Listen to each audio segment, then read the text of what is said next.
Masjidil Haram Mekah ditemani malaikat Jibril dengan kendaraan yang bernama Buraq yang artinya kilat. Kemudian dari Masjidil Haram Mekah langsung melesat ke Yatsrib. Rasul bertanya, ini kota apa ya Jibril? Ini kota Yatsrib ya Rasulullah. Kota Yatsrib, ya ada apa dengan kota ini? Insya Allah nanti Rasulullah akan hijrah kemarin. Oh begitu? Iya, ternyata memang benar. Rasul beserta umatnya hijrah ke kota Yatsrib, kemudian diganti oleh Rasulullah menjadi kota Madinah Al-Munawwarah. Dari kota Madinah langsung melesat menuju kota Madian yang ada di Palestina. Ini kota apa ya Jibril? Ini kota Madian ya Rasulullah. Ada apa di sini? Disinilah bercokol kelahiran para nabi, dan nabi juga di sini banyak yang dimakamkan. Sehingga kota Madian disebut kota nabi, artinya banyak yang lahir di situ dan banyak juga yang dimakamkan di situ. Di kota Madian di daerah Palestina.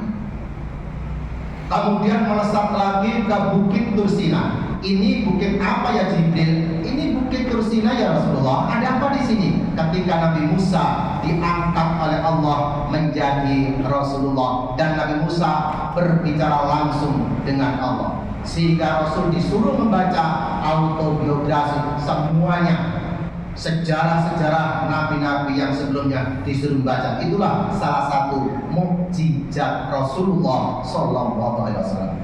Dari Bukit Tursina langsung ke Baitul Lahmi, kota Baitul Lahmi. Ini kota apa ya Jibril? Ini kota Baitul Lahmi ya Rasulullah. Sekarang diganti dengan Bethlehem, yaitu tempat kelahiran Nabi Isa alaihissalam.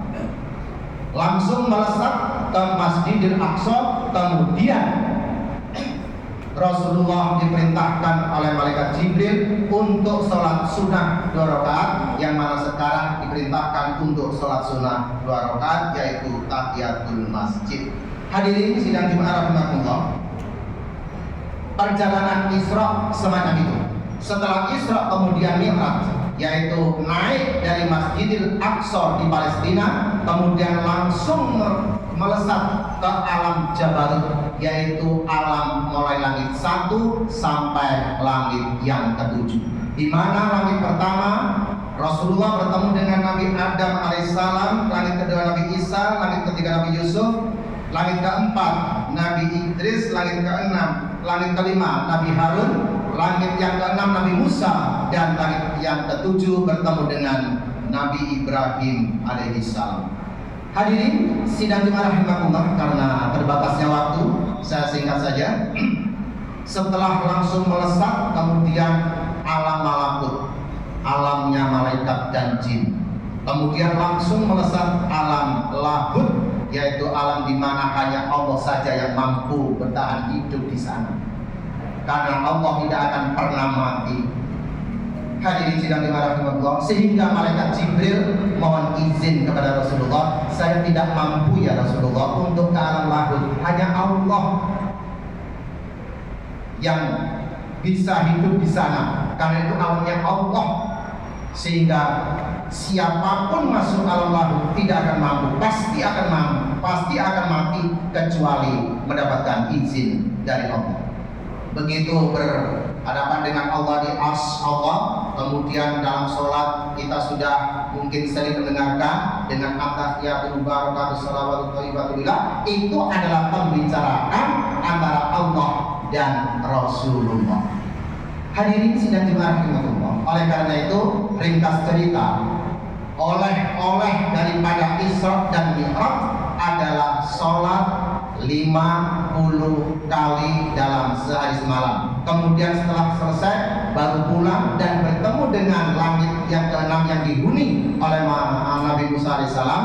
Nabi Musa mengatakan, keberatan ya Rasulullah, nanti umatmu minta diskon, minta keringanan kepada Allah. Akhirnya sampai 9 kali Rasulullah, sehingga tinggal 5 kali sehari semalam. Tetapi tetap 50 kali. Karena apa? Allah dalam surat Al-An'am, surat yang ke-6 ayat 161, barang siapa berbuat kebaikan sekali maka 10, surat 6 ayat 161. Begitu juga kita sholat sekali, mungkin dari subuh akan dikalikan 10 kali dan seterusnya sehingga tetap 50 kali. Hadirin sidang Jumat rahimahullah. Oleh karena itu, marilah kita jaga sholat kita lebih-lebih dengan sholat berjamaah. Sebab apa? Kalau sholat kita baik dan benar, insya Allah akan mampu mencegah kita dari perbuatan maksiat. Ini jaminan dari Allah.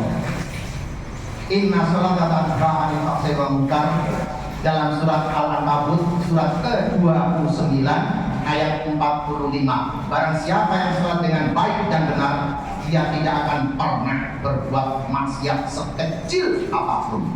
Hadirin sidang rahimahullah, yang terakhir bahwa sholat merupakan barometer ukuran kebahagiaan kita kelak setelah kita mati. Rasulullah bersabda, awal menghasabu alaihi al-abad yaumal qiyamah fa inna shalihat sayru amalihi wa in fasadat sa'iru amalihi. Yang artinya, yang pertama kali dihisab, yang pertama kali dihitung, yang pertama kali diperiksa, yang pertama kali ditanyakan adalah sholat. Sebab sholat itu sangat penting sekali. Kalau selain sholat, Allah cukup dengan wahyu saja melalui malaikat Jibril. Tapi untuk urusan sholat tidak cukup dengan wahyu melalui malaikat Jibril, tapi nabinya langsung dipanggil oleh Allah. Oleh karena itu, barang siapa yang sholatnya baik besok ketika di hari kiamat, maka amalan lain pun ikut menjadi baik. Sebaliknya, kalau sholat kita tidak baik, maka amalan lain akan diperiksa secara mendetail dan teliti.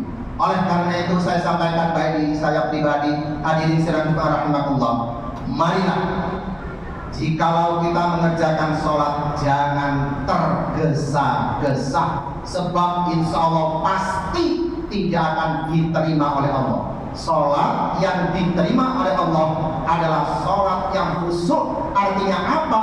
Menurut salah satu imam, sholat yang khusyuk itu adalah jika kita membaca doa-doanya harus sempurna. Sehingga kalau kita baca doanya harus sempurna, 3 kali yang dibaca 3 kali dengan baik, insya Allah, sekali lagi, insya Allah sholat tidak akan pernah tergesa-gesa. Oleh karena itu, jikalau kita sholat apapun situasi dan kondisi, jangan sampai terkesan lang wis, lang mari, lang buyar, lang mulih. Jangan sampai terkesan seperti itu, sebab pasti tidak akan diterima oleh Allah. Oleh karena itu, jikalau sholat kita diterima oleh Allah, makanya kita harus khusyuk. Bagaimana cara kita mengerjakan sholat? Dengan dibaca doa-doa yang sempurna, dan jangan lupa Allah hanya menerima sholat orang yang sempurna. Bagaimana sholat sempurna? Apakah kita sholat sudah sempurna? Jawabannya pasti belum. Oleh karena itu Allah memberikan solusi, memberikan jalan keluar. Jika sholat ingin aku terima, kata Rasulullah, bahwa setelah sholat fardu ikutilah dengan sholat sunnah. Itu yang menyempurnakan sholat fardu kita. Hadirin sidang Jumat rahimahullah, oleh karena itu rangkuman dari khotbah yang singkat ini, yang pertama, peristiwa Isra dan Mi'raj adalah peristiwa ilahiyah, yaitu peristiwa yang harus kita yakini dan didukung dengan akal pikiran kita. Yang kedua, hasil dari para Isra Mi'raj adalah sholat 5 kali sehari semalam. Dan oleh karena itu, dalam situasi dan kondisi yang bagaimanapun saja, jangan pernah meninggalkan sholat. Tidak bisa berdiri, duduk, tidak bisa duduk, berbaring, dan seterusnya. Oleh karena itu, mari kita didik anak cucu kita untuk belajar sholat sejak umur dini. Mudah-mudahan apa yang saya sampaikan bisa diambil hikmahnya, dan semoga Allah selalu memberikan hidayah kepada kita semuanya. Amin ya rabbal alamin. A'udzubillahi minasyaitonir rajim.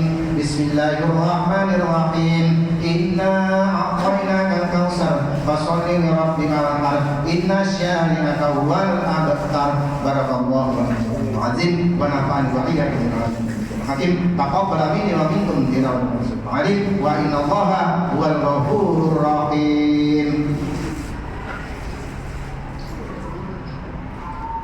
Allahumma shalli wa sallim ala sayyidina Muhammadin wa ala ali sayyidina Muhammad.